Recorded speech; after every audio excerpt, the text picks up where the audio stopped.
नन्दगोपकुमाराय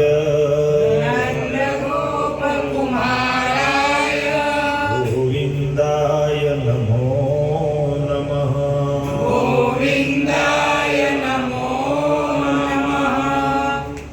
श्रीमद्भागवतम अध्याय 80 श्लोक क्रमांक 16 અને 17 મોબાઈલમાં જોઈને મારી પાસે ગાવાનો પ્રયાસ કરો.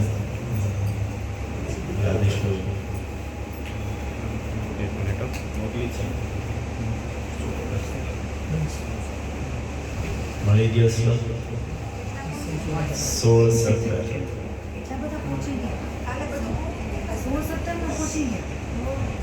બે અધ્યાયના ટોટલ 100 શ્લોક આપણે લેવાના છે, તો બીજા દિવસે 16-17 સુધી પહોંચવું પડશે.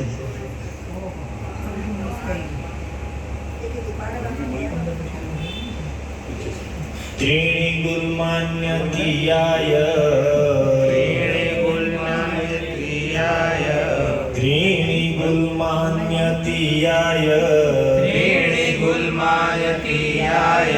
तिस्रः कक्षाश्च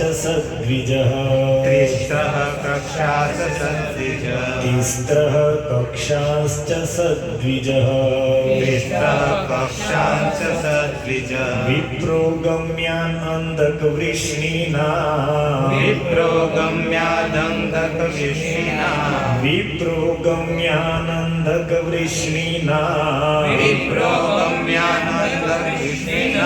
गृहेष्वच्युत धर्मिणा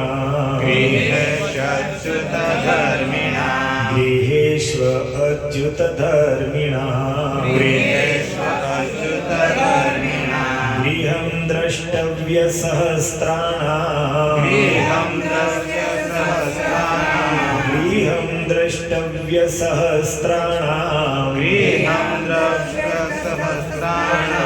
महिषीणां हरे द्विजः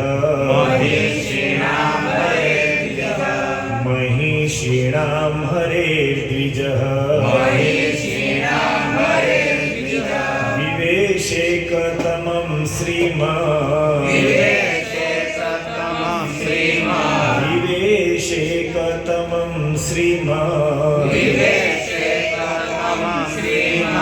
ब्रह्मानन्दं गतो यथा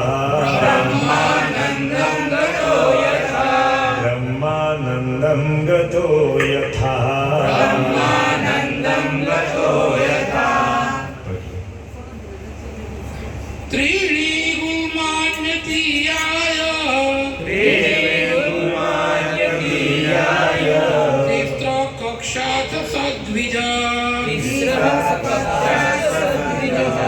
विप्रो गम्यान्धकवृष्णीनां गृहेष्वच्युत धर्मिणां गृहं द्रव्यष्टसहस्राणां महिषीणां हरेर्द्विज विवेके सतमं श्रीमद् ब्रह्मानन्दं गतो यथा. એમાં બેન ના બ્લડ પ્રેશર વધે તો બહુ મોટું છે. યો ટ્રાય કરો ને મશીન તમે બોલો પછી નહીં થાવતું. કાલે મેં કરીને આવશું આજે હા બોલે છે.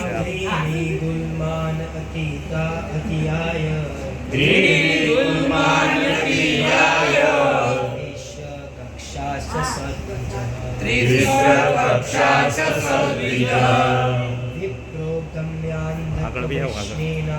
विप्रो गम्यान्धकवृष्णीनां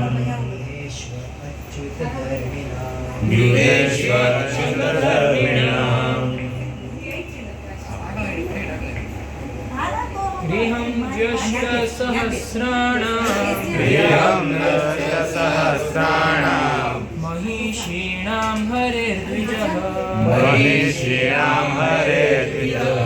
विवेशैकतमं श्रीमद् વિવેકે ગતમં શ્રીમદ્ બ્રહ્માનંદં ગતો યથા બ્રહ્માનંદં ગતો યથા ઓમ જ્ઞાનતિમિરાંધસ્ય જ્ઞાનાંજનશલાકયા ચક્ષુર્મિલિतं યેન તસ્મૈ શ્રીગુરુવે નમઃ નમો વિષ્ણુપાદાય કૃષ્ણપ્રેષ્ઠાય ભૂતલે શ્રીમતે ભક્તિવેદાંત સ્વામી નમસ્તે સરસ્વતી દેવે ગૌરવાણી પ્રચારિણે નિર્વિશેષ શૂન્યવાદી પાશ્ચાત્ય દેશતારિણે વંચાકલ્પતરુભ્યશ્ચ કૃપા સિંધુભ્યૈવ ચ પતિતાનાં પાવનેભ્યો વૈષ્ણવેભ્યો નમો નમઃ જય શ્રી કૃષ્ણ ચૈતન્ય પ્રભુ નિત્યાનંદ શ્રી અદ્વૈત ગદાધર શ્રીવાસાદિ ગૌરભક્તવૃંદ હરે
સર્વપ્રથમ જલના સ્મરણાર્થે આયોજિત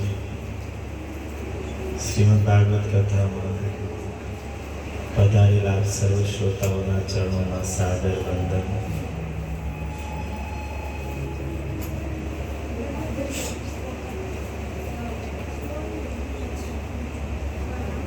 સત્સંગ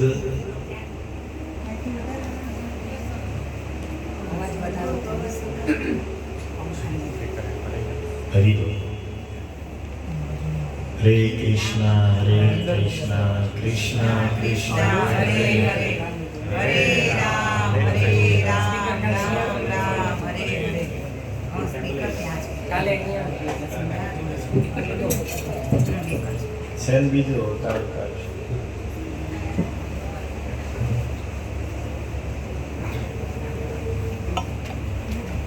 હરે કૃષ્ણ કૃષ્ણ કૃષ્ણ કૃષ્ણ હરે હરે હરે રામ રામ રામ હરે હરે હરે કૃષ્ણ હરે કૃષ્ણ કૃષ્ણ હરે હરે હરે રામ રામ રામ હરે હરે હરે કૃષ્ણ કૃષ્ણ કૃષ્ણ હરે હરે હરે રામ રામ હરે હરે હરિ બોલ. હરિ બોલ. સીટી આમાં વાગી ગઈ તો થોડું આપી બેઠું વાંધો નહીં વાંધો ચડે.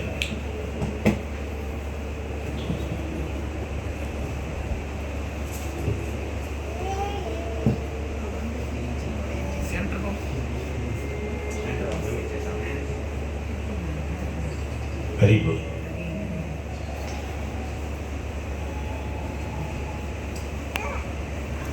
સત્સંગનો લાભ જીવનમાં કોને મળશે? જેમણે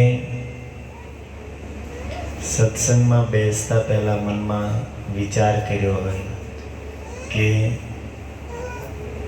મારે આત્મકલ્યાણ કરવું છે, જીવનને કંઈક પરિવર્તન કરવું છે, આવી ભાવનાથી જે સત્સંગમાં બેસે એમને સત્સંગનો લાભ મળશે. બાકી ખાલી બેસવા ખાતર બેઠા હોઈએ, જીવન પરિવર્તન કરવાનો ઉદ્દેશ ન હોય તો એમને સત્સંગનો લાભ નહીં મળે. ન કરવા કરતા તો કોઈ પણ રીતે સત્સંગમાં બેસવાવાળા ભાગ્યશાળી છે, પરંતુ પૂરો લાભ એમને મળશે કે જેમને પોતાનું કલ્યાણ કરવું છે.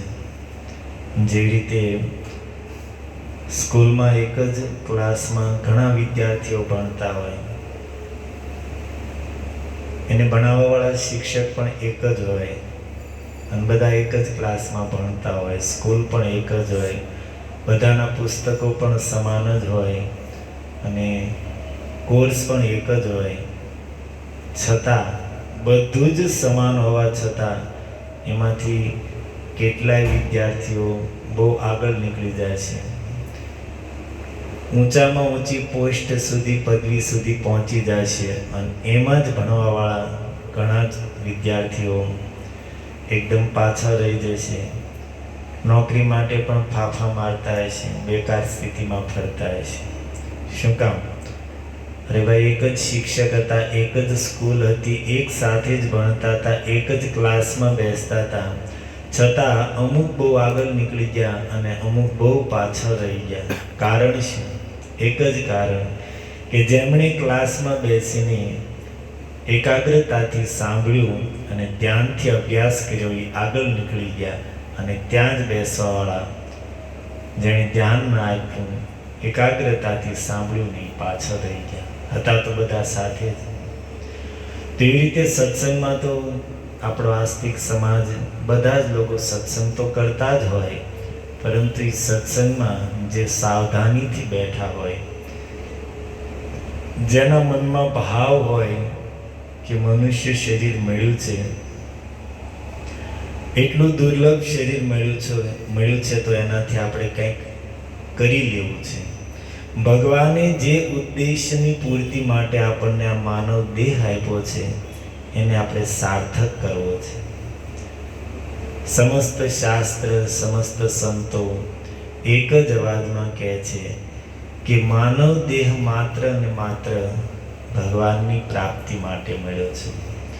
બાકી સંસારના વિષયો ભોગવવા માટે હરવું ફરવું, ખાવું પીવું, ઉઠવું બેસવું, મનોરંજન, આની માટે 84 લાખ પ્રકારના શરીરો છે, પરંતુ મનુષ્ય શરીર આની માટે નથી. સાક્ષાત ભગવાન ઋષભદેવ આ વાત કરે છે, નાયમ દેહો દેહ ભાજામ લોકે કષ્ટાન કામાન અર્હત વીડ ભુજામે તપો દિવ્યમ પુત્રકા. ભગવાન કહે છે પોતાના જ પુત્રોને કે હે પુત્રો, નાયમ દેહો, આ દેહ, અયમ દેહ, આ મનુષ્ય શરીર દેહધારીઓને ન વીડ ભુજામ, વિષ્ઠા ભોગી કુકર અને શુકરની સમાન ખાવા પીવા માટે નથી મળ્યો. શું કામ મળ્યો છે? તપો દિવ્યમ, દિવ્ય તપસ્યા અર્થાત ભજન કરવા માટે મળ્યો છે. અને જે કાર્ય માટે જે વસ્તુ મળે છે એ કાર્ય આપણે સરખાઈ ન કરીએ. આપણી ભાષામાં માનો કે આપણને બહુ સારી કંપનીવાળાએ ઓર્ડર આપ્યો હોય માલનો, કંપની બહુ સારી છે, પૈસા પણ સમયથી આવે છે અને કંઈ માથાકૂટ નથી, સીધા જમા થઈ જાય એક જ ભાવે. આવો સારો ઓર્ડર મળી ગયો હોય પણ હવે આપણે એને માલ જે જોતો છે એ ઠીકથી ના આપીએ તો, જે વસ્તુ એને જોતી છે એ ના આપીએ તો એ કંપની ફરી વખત આપણને ઓર્ડર આપશે નહીં.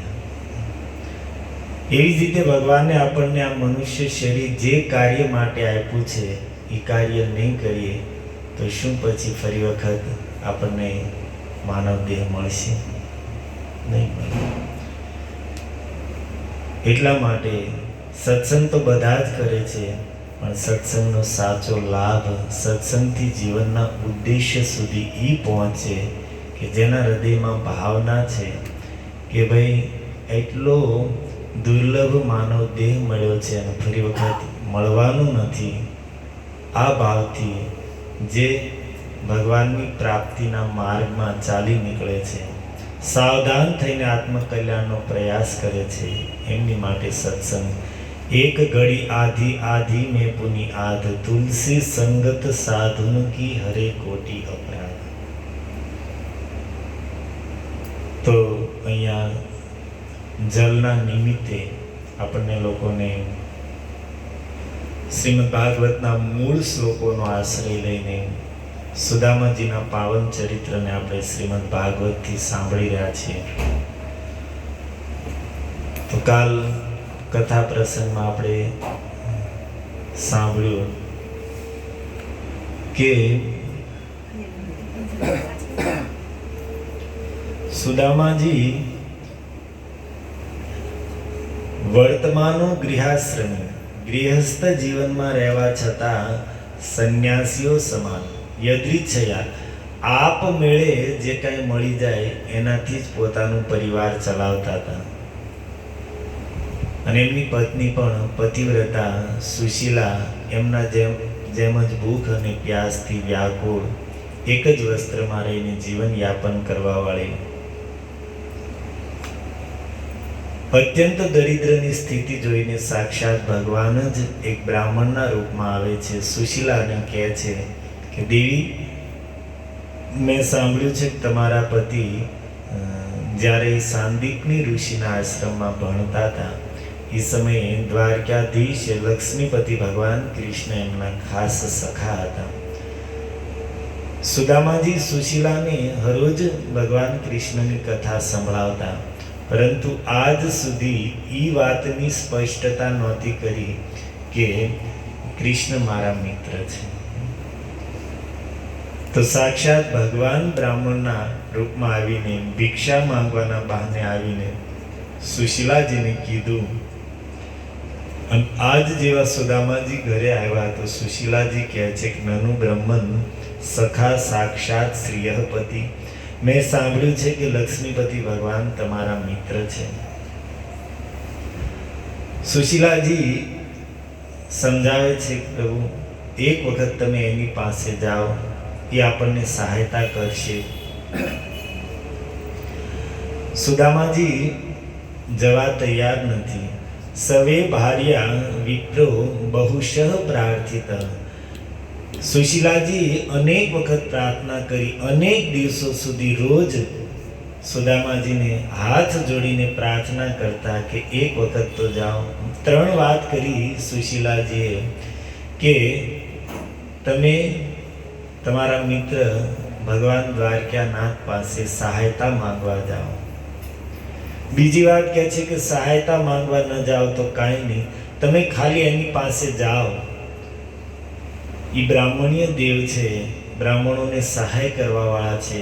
જવા માત્રથી આપણને કમસે કમ એટલું તો આપશે કે જેનાથી આપણો પરિવાર શાંતિથી ચાલે. છતાં સુદામાજી માન્યા નહીં.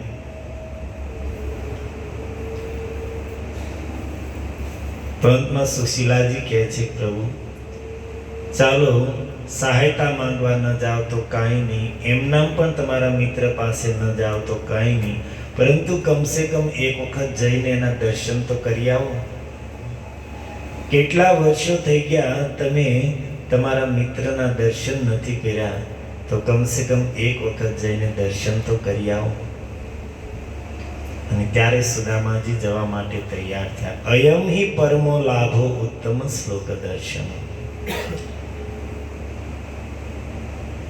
સુદામાજીને મનમાં એમ છે કે કૃષ્ણ મારા મિત્ર છે અને મિત્રતામાં ક્યારે સ્વાર્થ ન હોય, ક્યારે માંગવાનું ન હોય. યદ્યપિ સુદામાજી કહે છે કે હું જાણું છું કે બ્રહ્માજીથી લઈને એક મનુષ્ય સુધીના બધા જ જીવો પાસે સંસારમાં જે કાંઈ પણ ઐશ્વર્ય છે, જે કાંઈ પણ સંપત્તિ છે, જે કાંઈ પણ વિભૂતિ છે, એ બધું મારા મિત્ર કૃષ્ણ દ્વારા જ આપેલું છે. અને ભગવાન સ્વયં ભગવદ્ ગીતામાં વાતને કહે છે કે યદ યદ વિભૂતિમત સત્વમ શ્રીમદ ઉર્જિતમ એવવા તત્તદ એવાવગચ્છત્વમ મમ તેજો અંશ સંભવ. આ જગતમાં ભગવાન કહે છે કે જે કાંઈ ઐશ્વર્યશાળી વસ્તુ છે, જે કાંઈ સુંદર છે, જે કાંઈ પ્રભાવશાળી વસ્તુ છે, જે કાંઈ અદ્ભુત વસ્તુ છે, મમ તેજો અંશ સંભવ, આ બધું મારી જ શક્તિથી છે. તો સુદામાજી કહે છે કે આ જગતમાં જેની પાસે જે કાંઈ પણ યોગ્યતા છે, જે કાંઈ પણ મોટાઈ છે, એ બધું જ મારા મિત્ર કૃષ્ણ દ્વારા જ આપેલું છે. આ જાણવા છતાં પણ હું કૃષ્ણ પાસે માંગવા નહીં જાઉં, કારણ કે મેં એની સાથે મિત્રતા કરી છે. મિત્રતા એને કહેવાય જેમાં દેવાનું હોય, જેમાં સ્વાર્થ ન હોય, જેમાં લેવાની વાત જ ન હોય. કળિયુગના જીવો જેવી આપણી મતલબની મિત્રતા નથી. એક મહાત્માએ 4 યુગને 4 નવા નામ આપ્યા. 4 યુગને એને નવા નામ આપ્યા. સતયુગને નામ આપ્યું ધર્મસિંહ, અર્થાત સતયુગમાં લોકોની ધર્મમાં નિષ્ઠા હતી, સિંહ સમાન એકનિષ્ઠ. તો સતયુગને નામ આપ્યું ધર્મસિંહ. ત્રેતાયુગને નામ આપ્યું વીરસિંહ, કારણ કે ત્રેતાયુગમાં બધા વીરો પરાક્રમી યુદ્ધ કરવામાં કુશળ, સામી છાતીએ યુદ્ધમાં મરી જાય પણ પાછી પાણી ન કરે. તો ત્રેતાયુગને નામ શું આપ્યું? વીરસિંહ. દ્વાપર યુગને નામ આપ્યું ધીરસિંહ. ધીર અર્થાત દ્વાપર યુગમાં લોકો ધૈર્યવાન હતા.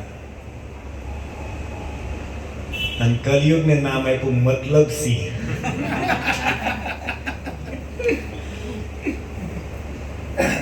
અને વાત એ સાચી છે, એમાં કઈ ખોટું નથી. પણ જ્યારે સુશીલાજીએ કીધું કે દર્શન કરવાની ઈચ્છા પણ નથી,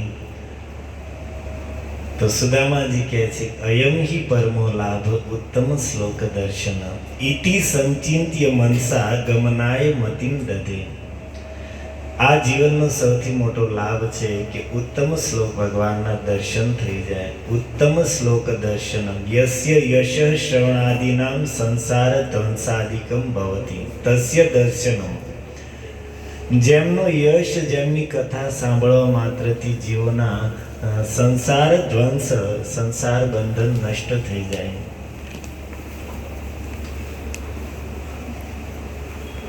ઈ ભગવાનના દર્શન જીવનનો સૌથી મોટો લાહવો છે. આવો મનમાં વિચાર કરીને ગમનાય મતિમ દધે સુદામાજીએ જવાનો વિચાર બનાવ્યો. સુશીલાજીને કહે છે કે દેવી, હું દ્વારકા જાઈશ તો ખરી, પણ મિત્ર પાસે ખાલી હાથે ન જવાય, તો કંઈક ઉપહાર આપો. તો ઘરમાં તો ભોજનની વ્યવસ્થા નહોતી, કોઈને દેવા માટે ભેટ તો ક્યાંથી હોય. યાચિત્વા ચત્વારો મુષ્ટિ. તો આસપાસના 4 ઘરેથી એક મુઠ્ઠી પૌવા લઈને સુશીલાજી આવે છે, એક વસ્ત્રમાં બાંધીને. ભરતે પ્રાદાત ઉપાયનમ, પોતાના ભરતા અર્થાત સ્વામીને ઉપહારના રૂપમાં આપે છે. સુદામાજી પૌવાની પોટલી લઈને પ્રયયો દ્વારિકામ કિલ, દ્વારિકા જવા માટે નીકળે છે. મનમાં અનેક પ્રકારના વિચારો મનોરથ કરતા કરતા જાય છે. કૃષ્ણ દર્શનમ મહ્યમ કથમ સ્યાદ. શું ભગવાન કૃષ્ણના દર્શન મને થશે? ત્યાં તો મોટા મોટા મહેલો હશે અને એમાં અનેક ચોકીદારો પહેરો ભરતા હશે, તો મારી જેવા કંગાલ અને ભિખારી જેવા વેશના વ્યક્તિને શું મહેલની અંદર જવા દેશે? આવા અનેક પ્રકારના મનોરથો કરતા કરતા સુદામાજી ચાલતા ચાલતા જાય છે. રસ્તામાં એક વૃક્ષ નીચે વિશ્રામ કરવા માટે બેઠા.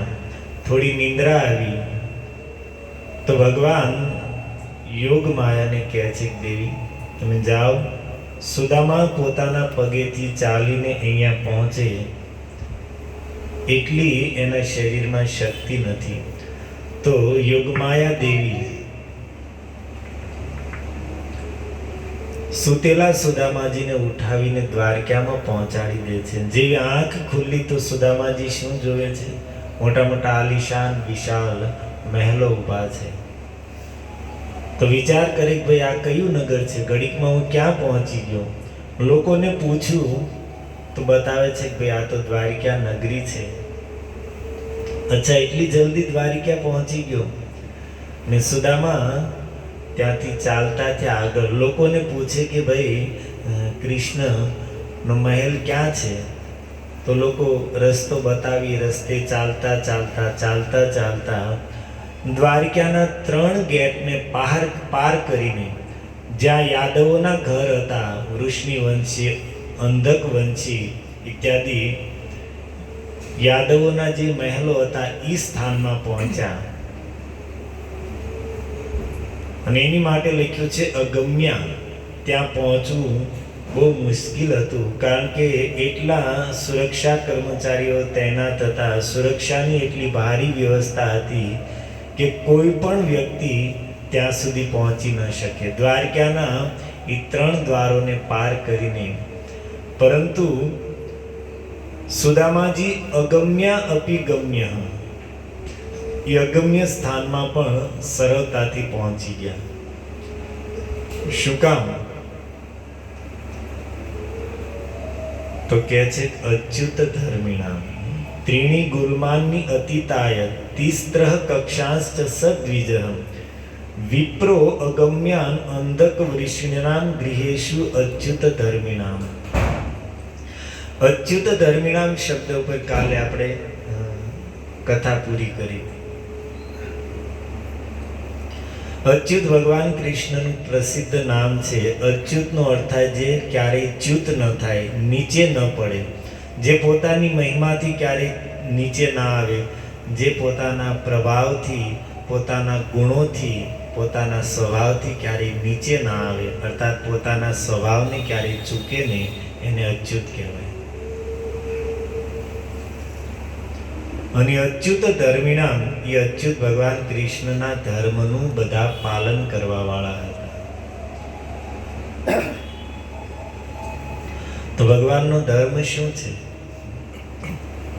તો કહે છે કે ભગવત ભક્તા વૈષ્ણવત્વેન સ્વત એવ બ્રહ્મણાનામ આદર ઇતિ અર્થ. કારણ કે ભગવાનનો સ્વાભાવિક જ વૈષ્ણવ પ્રત્યે અને બ્રાહ્મણો પ્રત્યે આદર છે, અને એટલા માટે ત્યાં રહેવા વાળા પણ આ જ ધર્મ અનુસાર બ્રાહ્મણો અને વૈષ્ણવનો અત્યંત આદર કરતા હતા. અને એટલા માટે સુદામાજીને એક બ્રાહ્મણ જોઈને કોઈ રોક્યા નહીં. યદ્યપિ ત્યાં આવવા માટે લખ્યું છે કે બ્રહ્માજીથી લઈને ઇન્દ્ર ઇત્યાદિ દેવતાઓ પણ જો ત્યાં આવે તો એમને પણ રજા વગર પ્રવેશ ન મળે. પરંતુ ત્યાં કોઈ બ્રાહ્મણ આવે, કોઈ વૈષ્ણવ આવે તો એમની માટે કોઈ રોકટોક નથી, એમને કોઈ પૂછે પણ નહીં, વગર રોકટોકે એને સીધો જ પ્રવેશ છે. કેમ? અચ્યુત ધર્મિના. કારણ કે ભગવાનના ધર્મનું પાલન કરવા વાળા છે, અર્થાત ભગવાનની ઈચ્છાને જાણવા વાળા છે. ભગવાનને બ્રાહ્મણો પ્રત્યે કેટલો આદર છે, વૈષ્ણવ પ્રત્યે ભગવાનને કેટલી આદર બુદ્ધિ છે.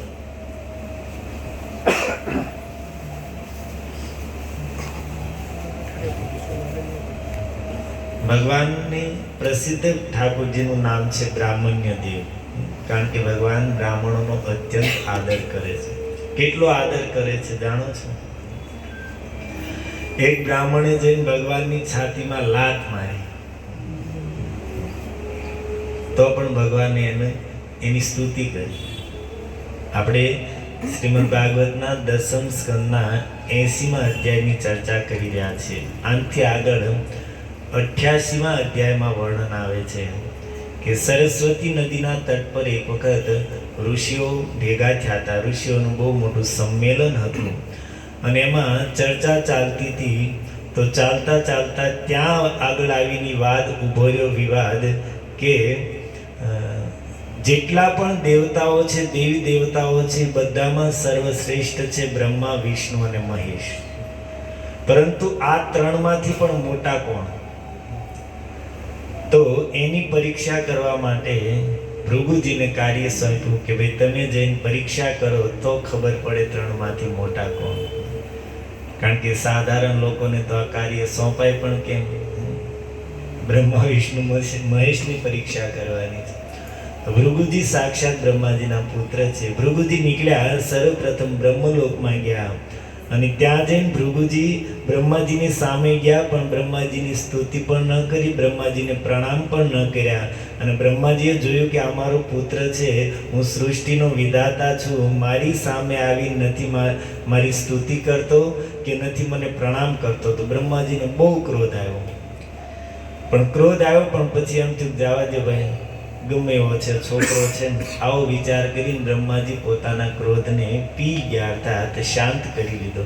પણ ભૃગુજી ઓળખી ગયા, સમજી ગયા કે પ્રણામ ન કરવા માત્રથી ક્રોધ આવતો હોય તો એ શ્રેષ્ઠ કઈ રીતે ગણાય. ત્યાંથી આગળ ગયા, કૈલાસ પર પહોંચ્યા અને ભગવાન શંકરને જેવા સમાચાર મળ્યા કે મારા ભાઈ ભૃગુ મને મળવા આવ્યા છે. સૃષ્ટિ લીલામાં શિવજી બ્રહ્માજીની ભ્રુકુટીમાંથી પ્રગટ થયા, એટલા માટે બ્રહ્મપુત્ર માનવામાં આવે છે. અને ભૃગુ ઋષિ પણ બ્રહ્માજીના પુત્ર છે.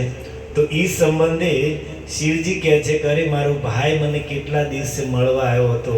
મહાદેવજી ઊભા થઈને એને મળવા માટે દોડ્યા અને જેવા નજીક આવ્યા તો ભૃગુજી કે એ દૂર, ક્યારેય નાવું નહીં, સ્મશાનની ભસ્મ લગાડેલી રાખવી, મુંડોની માળા પહેરવી અશુદ્ધ, અને મારી જેવા પવિત્ર બ્રાહ્મણને સ્પર્શ, દૂર દૂર દૂર.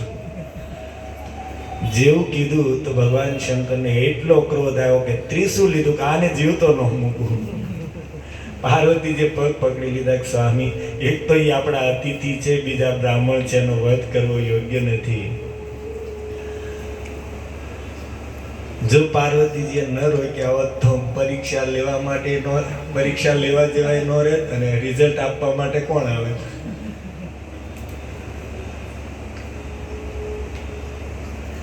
અને હવે વૈકુંઠ પહોંચ્યા છે. પરીક્ષા ઉત્તરોત્તર કઠોર કરતા જાય છે. ખાલી બ્રહ્માજીને તો પ્રણામ નહોતા કર્યા, શિવજીનો તિરસ્કાર કર્યો અને વૈકુંઠમાં પહોંચ્યા. લક્ષ્મીજીની ગોદમાં મસ્તક રાખીને ભગવાન શ્રી હરિ સૂતેલા છે, આંખો બંધ છે યોગ નિંદ્રામાં. અને ભૃગુ ઋષિ પહોંચ્યા અને જૈન સીધી જ છાતીમાં લાત મારી. જબ દેખો તબ સોએ રહેતે હો, કુછ કરના કા નહીં ઓર પડે રહેતે હો. જેવી ભગવાનની આંખ ખુલી, ફટાંગથી ઊભા થયા, સૈયા પરથી નીચે ઉતર્યા, ભૃગુજીને પોતાના શેષજીની સૈયા પર બેસાડ્યા અને એનો પગ હાથમાં લઈને કહે છે મહારાજ, મને ખબર નહોતી તમારા આગમનની, એટલા માટે હું સ્વાગત કરવા માટે સામે ન આવી શક્યો. આપ મારી ભૂલને ક્ષમા કરો.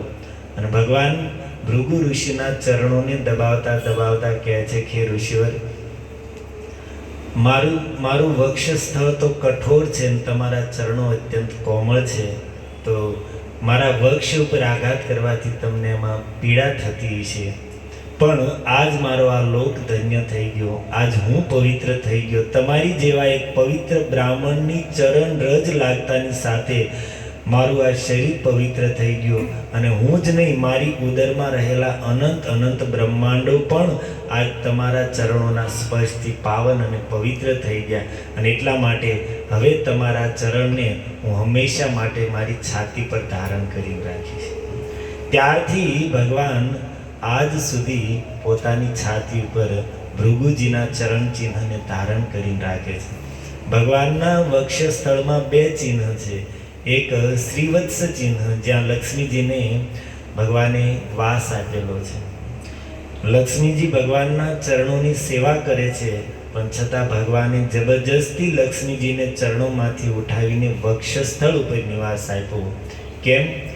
કારણ કે ભગવાન ચાહે છે કે મારા ભક્તો મારી સામે આવીને ઊભા રહે, મારી સામે ઊભા રહીને મારા ભક્તો મારા દર્શન કરે અને એ જ સમયે મારી છાતીમાં મારા વક્ષસ્થળમાં રહેલી લક્ષ્મીની દ્રષ્ટિ સામે ઊભેલા મારા ભક્ત ઉપર પડે, તો લક્ષ્મીની કૃપા દ્રષ્ટિથી મારા ભક્તો સંપન્ન રહે અને સદ્ગુણવાન રહે. એટલા માટે ભગવાને લક્ષ્મીજીને વક્ષસ્થળમાં સ્થાન આપ્યું છે. તો ભગવાનના વક્ષમાં છાતીમાં બે ચિહ્ન છે. એક તો ભૃગુ લાંછન અર્થાત ભૃગુજીના ચરણ ચિહ્ન છે અને એક લક્ષ્મીજી માટે ગોલ્ડન રોમાવલી છે જેને શ્રીવત્સ ચિહ્ન કહે છે. અને ભગવાનની આ ઉદારતા જોઈને, એના સ્વભાવને જોઈને, એની મહાનતા જોઈને ભૃગુ ઋષિની સ્થિતિ એ છે કે કંઈક બોલવું છે, પણ પ્રેમના આવેગને કારણે, ભગવાનના સ્વભાવને જોઈને હૃદય એટલું ભરાઈ ગયું, શરીર એટલું રોમાંચિત થઈ ગયું, આંખમાં આંસુઓ છે કે પ્રયાસ કરવા છતાં મુખમાંથી વાણી ન નીકળી. અને ત્યાંથી નીકળીને ચૂપચાપ પાછા સરસ્વતી નદીના તટ પર આવ્યા અને ઋષિઓની સભામાં જે ઘટના થઈ હતી બધી પ્રસ્તુત કરી.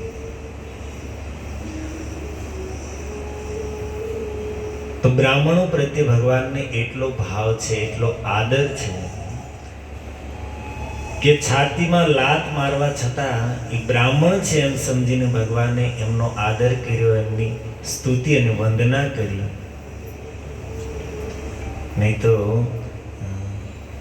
માનો કોઈનું અપમાન કરે, એકલા હોય અને અપમાન કરે તો સહન થઈ જાય, વાંધો ન આવે, પણ બધાની હાજરીમાં આપણને કોઈ કે આપણું અપમાન કર્યું હોય તો બહુ આકરું લાગે. અને એમાં ઘરવાળીની સામે, ઠાકુરજીને લક્ષ્મીજીની સામે છાતીમાં લાત મારી. અમે એક વખત ભગવદ્ ગીતા વેચવા માટે ગયા હતા મુંબઈથી થોડા બહાર. તો ફિક્સ ન હોય, ગાડી લઈને નીકળીએ ને જ્યાં એમ લાગે કે ભીડભાડવાળી જગ્યા છે ત્યાં ઊભા રહી કીર્તન કરતા કરતા ગીતા વિતરણ કરતા હોય ડિસેમ્બર માસમાં. તો એક વખત એક જગ્યાએ ગયા તો બહુ ભીડભાડવાળી જગ્યા હતી, પણ ઉતરીને ત્યાં ગયા તો એમાં મુસ્લિમોની વસ્તી વધારે હતી. તો અમારી સાથે એક પ્રભુજી હતા ને કે પ્રભુજી આપણે કંઈક બીજે વયા જઈએ, અહીંયા ન જવાય કે આપણને મારશે કંઈક, આ બધા કે પકડીને આપણને મારશે. અમે કીધું પણ પ્રભુજી મારે તો મૂળ તો આપણે જ છીએ, અહીંયા તો આપણને કોઈ ઓળખતું નહીં. મારે એનો વાંધો નહીં, તો વાંધો એ છે કોઈક જોઈ ન જાય.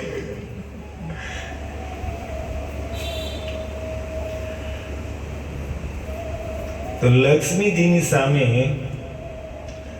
ભગવાનના ચરણોમાં લાત મારી, પણ છતાં ઠાકોરજી બ્રાહ્મણોનો કેટલો આદર કરે છે એ વાત ચાલી રહી છે. હજી એક કથા દ્વારિકા લીલામાં જ આવે છે કે એક વખત દુર્વાસાજી દ્વારિકામાં આવ્યા ચતુર્માસ કરવા માટે. દ્વારકામાં પહોંચીને દુર્વાસાજી જોર જોરથી કહે છે કે ભાઈ હું પ્રસિદ્ધ દુર્વાસા ઋષિ, મહાન તપસ્વી, અને અહીંયા આ દ્વારકામાં હું ચતુર્માસ 4 મહિના ચતુર્માસના કરવા માટે આવ્યો છું. તો કોઈ છે એવો કે જે પોતાના ઘરે 4 મહિના માટે મારી વ્યવસ્થા કરે?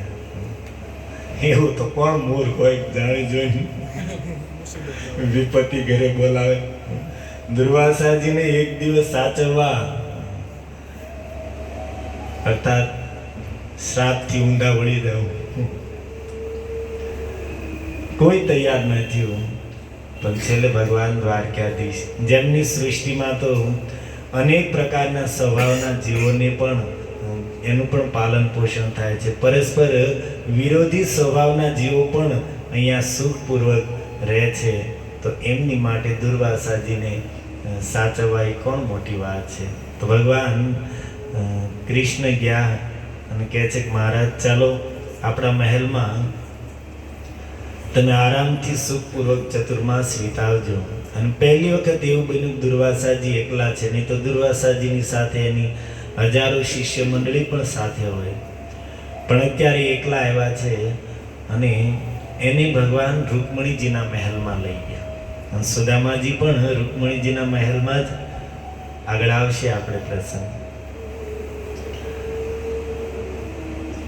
દુર્વાસાજીનો સ્વભાવ એવો છે કે ગમે ત્યારે માગે, ગમે વસ્તુ ખાવાની માગે, અને માગે તો પછી દુર્વાસાજીને એ ખબર નથી કે ભાઈ કોઈ પણ વસ્તુ બનવામાં સમય લાગે કંઈક, એ માગે એટલે હાજર જોઈએ. અને ક્યારેક ક્યારેક કે જમવાનું તૈયાર રાખો, હું સંધ્યા વંદન સ્નાન કરીને આવું છું, તો જાય તો 2-5 મિનિટમાં પાછા આવે, ક્યારેક ક્યારેક જાય તો અડધી રાત્રે પાછા આવે, ક્યારેક ક્યારેક જમવાનું તૈયાર રાખવાનું કહીને જાય 4-5 દિવસે પાછા આવે. સમુદ્ર કિનારે જઈને ધ્યાનમાં બેસી જાય. અને આવે ગમે ત્યારે અડધી રાતે આવે તોય પાછું એ માગી હાજર જોઈએ, નહીતર ઘણી વખત તો એવી વસ્તુ દુર્વાસાજીએ માગી કે જે મળવી અત્યંત દુર્લભ હોય. પણ રૂકમણીજી પણ કોઈ સાધારણ તો હતા નહીં. આ જગતમાં જે કાંઈ પણ ઐશ્વર્ય છે એ જેમની કૃપા કટાક્ષથી છે, એ સાક્ષાત ભગવતી મહાલક્ષ્મીજી જ રૂકમણીજીના રૂપમાં છે અને એ જ આ કાર્ય કરી શકે. દુર્વાસાજીએ દુર્લભમાં દુર્લભ વસ્તુ માંગી છતાં રૂકમણીજીએ હાજર કરી દીધી. બહુ પ્રયાસ કર્યો દુર્વાસાજીએ ક્રોધિત થવાનો, પણ રૂકમણીજીએ અવસર જ ન આપ્યો.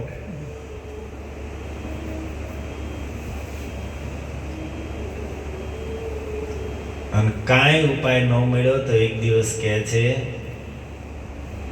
ભગવાન કૃષ્ણને કે જનાર્દન, હું રથયાત્રા કરીશ. રથયાત્રા કરીશ. માનો આપણે અહીંયાથી અમારા પરમ પ્રકાશ પ્રભુ કહે કે આપણે રથયાત્રા કરવી છે. રથયાત્રા કરવી એટલે પ્રસિદ્ધ છે કે રથ ઉપર ઠાકોરજી બેસશે, ભગવાન બેસશે અને ભક્તો રથને ખેંચશે. દુર્વાસાજી કે હું રથયાત્રા કરીશ અને રથ ઉપર હું બેસીશ. અને રથ કોણ ખેંચશે? તો કે દ્વારકાધીશ ને રૂકમણી. તમે કે નિર્દોષ પશુઓને રથમાં જોતીને બહુ અત્યાચાર કર્યો, પણ હવે તમે બંને રથમાં જોતી અને હું સવાર થાય છે. ભગવાન રૂકમણીજીની સામે જોયે છે, ચાલો નવો અનુભવ કરીએ. અને દુર્વાસાજી રથ ઉપર સવાર થયા. એક બાજુ દ્વારકાધીશ ભગવાન, એક બાજુ રૂકમણીજી રથ ખેંચે છે.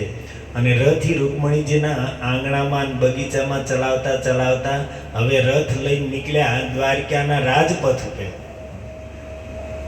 જે દ્વારકાના રાજા છે એને ભરી બજારમાં એ રથ બંને દંપતી ચલાવી રહ્યા છે. દુર્વાસાજી ઉપર સવાર થઈ રહ્યા છે. સામેથી જે લોકો આવે બધાની આંખમાં આંસુઓ છે. સ્ત્રીઓ તો અટારીઓમાં ચડીને દુર્વાસાજીને ન કહેવાના શબ્દો કહે છે કે આ કોઈ ઋષિ છે કે રાક્ષસ છે.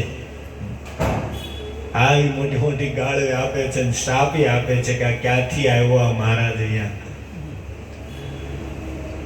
અને જ્યારે પ્રદ્યુમ્નજી આ દ્રશ્ય જોયું તો એનાથી તો બિલકુલ સહન ન થયું.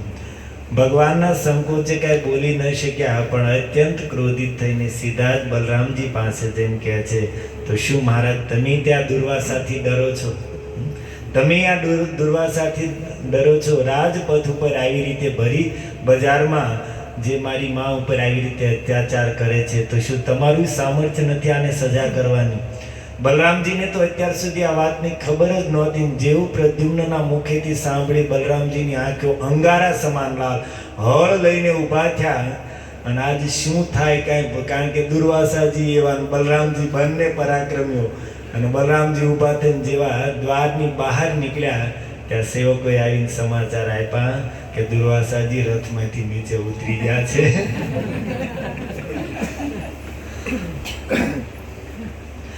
અને ભગવાન કૃષ્ણને આલિંગન કરીને કહે છે કે આજ સુધી સાંભળ્યું તું જનાર્દન કે તમે બ્રાહ્મણ્ય દેવ છો, પણ આજ તમારી બ્રાહ્મણો પ્રત્યે શ્રદ્ધા જોઈ લીધી. હું તમને બંનેને આશીર્વાદ આપું છું, તમારી કીર્તિ હંમેશા આ જગતમાં અમર રહેશે. બલરામજીને દુર્વાસાજી ઉપર ક્રોધ હતો, એનાથી વધારે પોતાના નાના ભાઈ કૃષ્ણ ઉપર હતો. બલરામજી વિચાર કરે છે કે આને આવી નવી લીલાઓ કરવાનો શોખ છે તો ભલે કરે, પણ વધુ રૂકમણીને શું કામ આમાં હેરાન કરે? કારણ કે બલરામજી જાણતા હતા કે કૃષ્ણની ઈચ્છા વગર દુર્વાસાજીની હિંમત નથી કે આવી રીતે એને રથમાં જોતીને ભરી બજારમાં લઈ જઈ શકે. આવી રીતે દુર્વાસાજી 4 મહિનામાં જેમના ઘરે રહ્યા હતા એની વાત તો જવા દો, આખા દ્વારકા વાળા ત્રાહીમામ પોકાઈ ગયા. તો જેમના ઘરે રહ્યા હોય એનું શું થયું? અને છેલ્લે અંતિમ દિવસ હતો ચતુર્માસનો. રૂકમણીજીને કહે છે કે દેવી આજ મને ખીર ખાવાની ઈચ્છા છે. રૂકમણીજીએ સુંદર ખીર બનાવી, એક મોટા પાત્રમાં ખીર ભરીને આપી. દુર્વાસાજી પ્રસાદ લેવા માટે બેઠા છે, ભગવાન કૃષ્ણ સામે બેઠા છે. થોડી ખીર ખાધી અને પછી સામે બેઠેલા ભગવાનને કહે છે કે દ્વારકાનાથ, મારી ઈચ્છા છે કે હવે આ જે ખીર આ વધી છે આ તમારા આખા શરીરે લગાડો.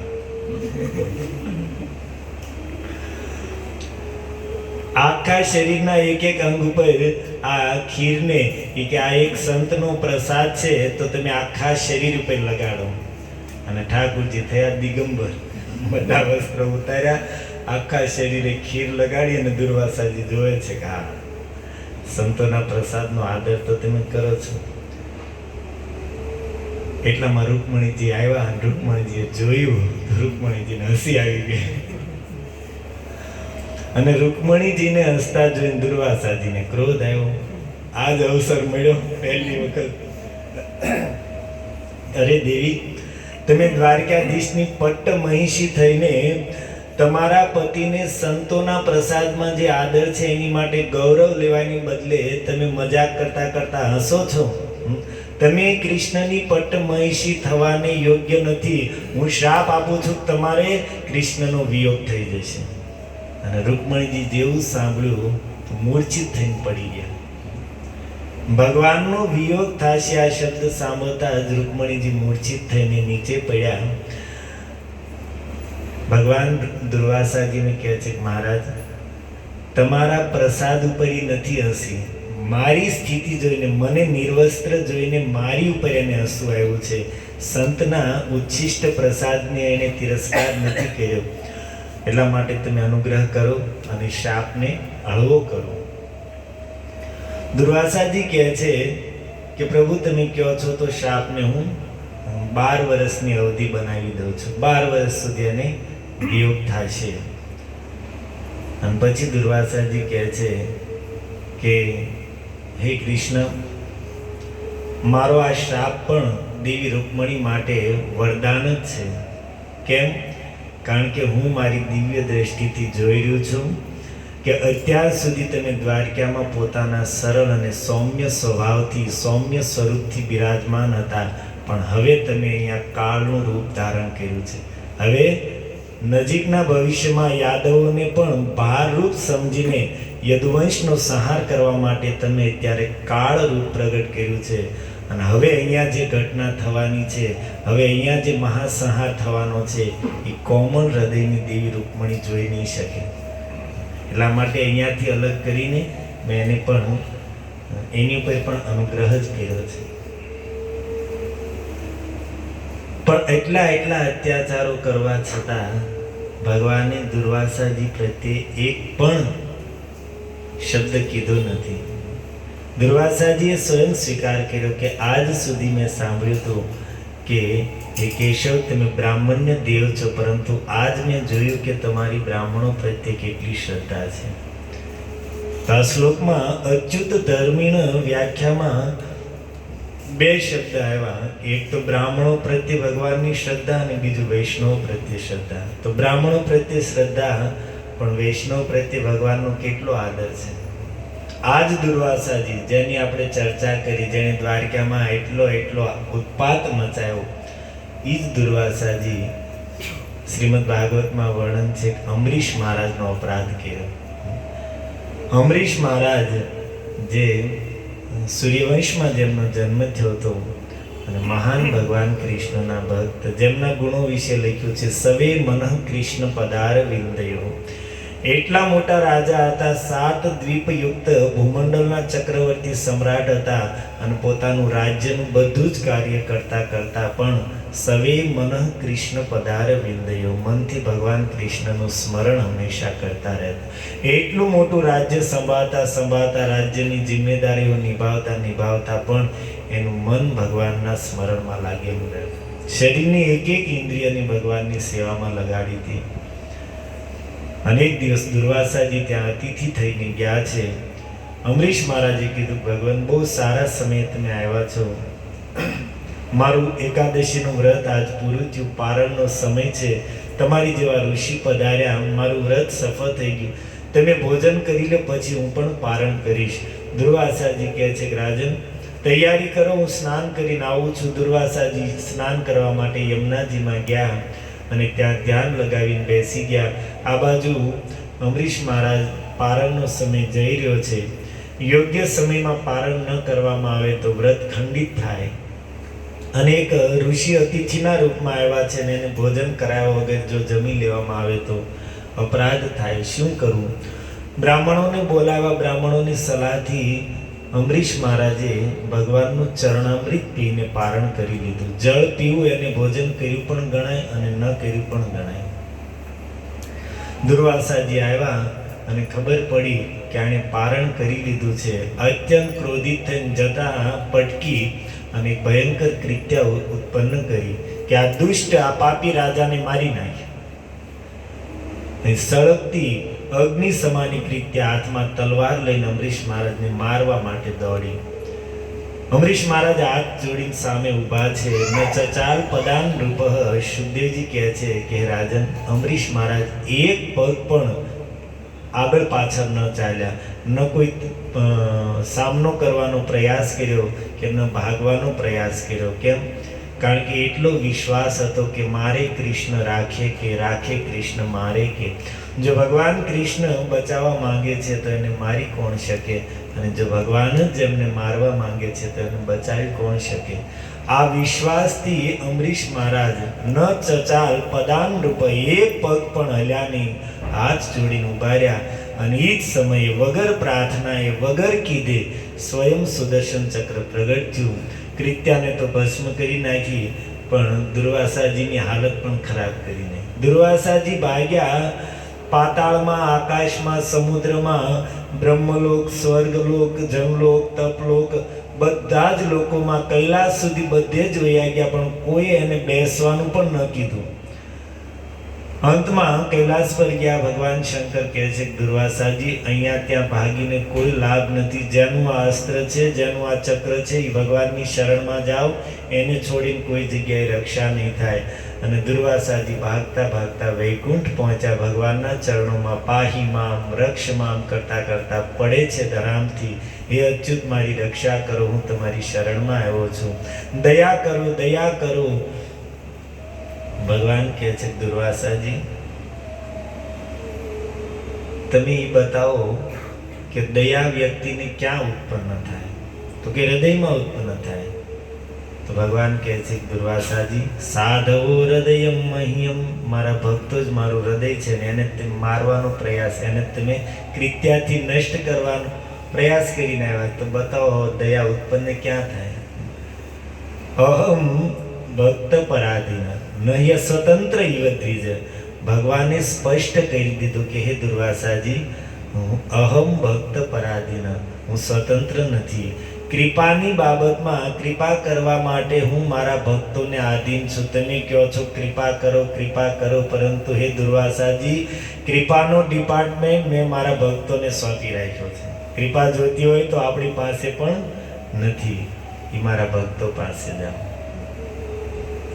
દુર્વાસાજી કહે છે પ્રભુ, તમે બ્રાહ્મણ્ય દેવ છો, બ્રાહ્મણોને પોતાના ઈષ્ટ માનવા વાળા છો. હું બ્રાહ્મણ છું, બ્રાહ્મણમાં પણ પવિત્ર ઋષિત્વ સુધી પહોંચેલો.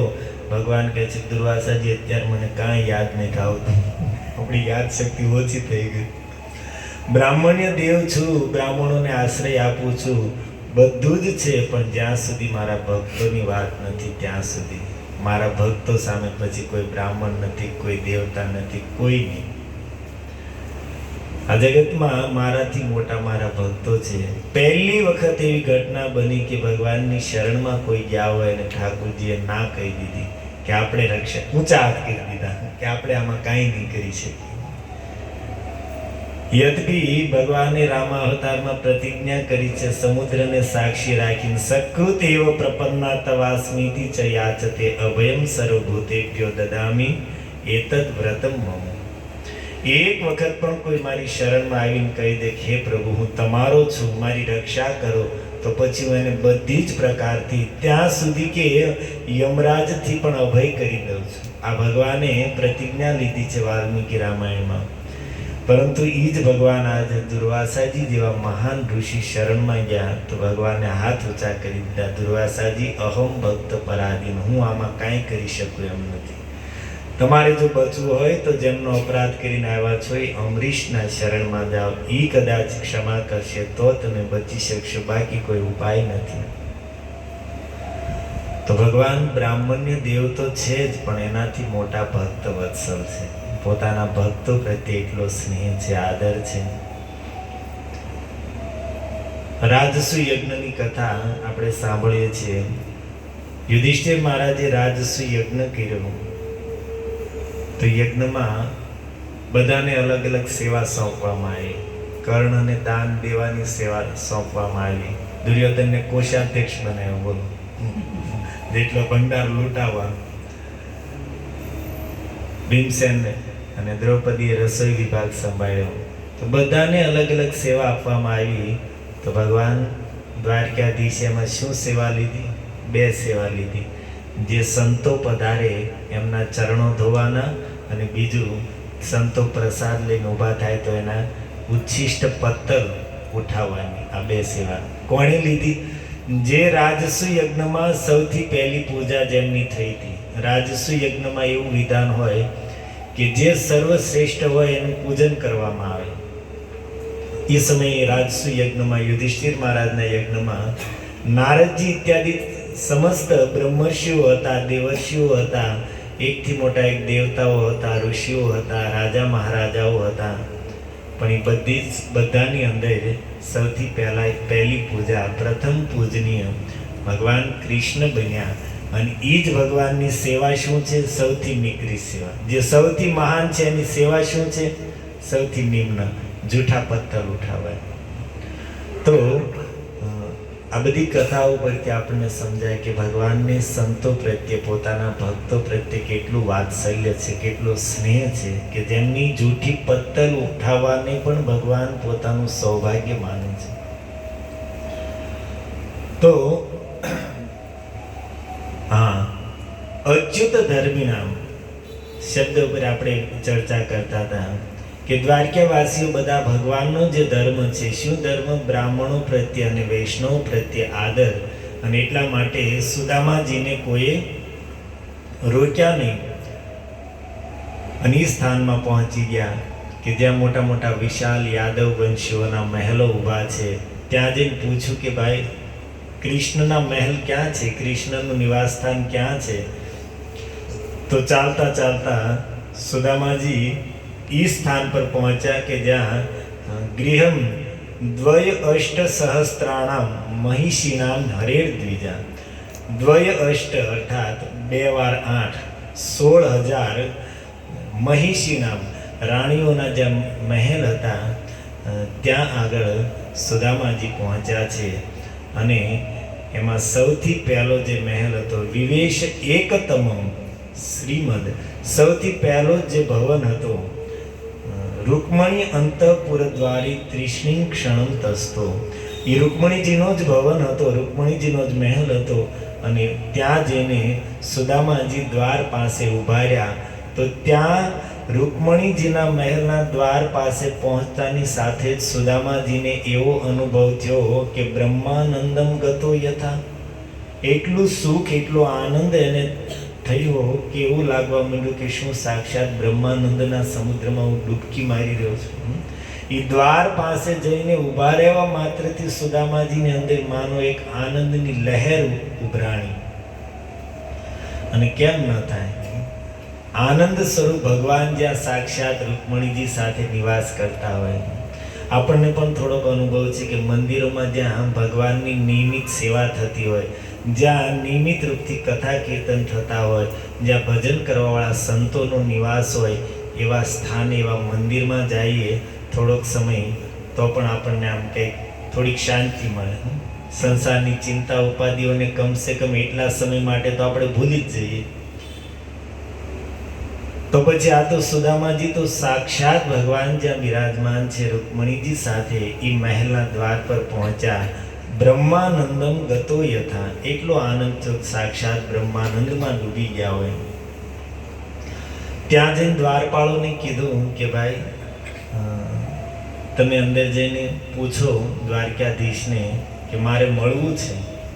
દ્વારપાલો હાથ જોડીને કહે છે, બ્રાહ્મણ દેવતા, આ દ્વારકાધીશનો દરબાર છે, બ્રહ્માજી પણ અહીંયા આવે છે, ઇન્દ્ર પણ અહીંયા આવે છે, અને રજા લીધા વગર એમને પણ પ્રવેશ નથી. પણ તમારી જેવા બ્રાહ્મણો અને સંતોને અહીંયા કોઈ રજા લેવાની જરૂર નથી.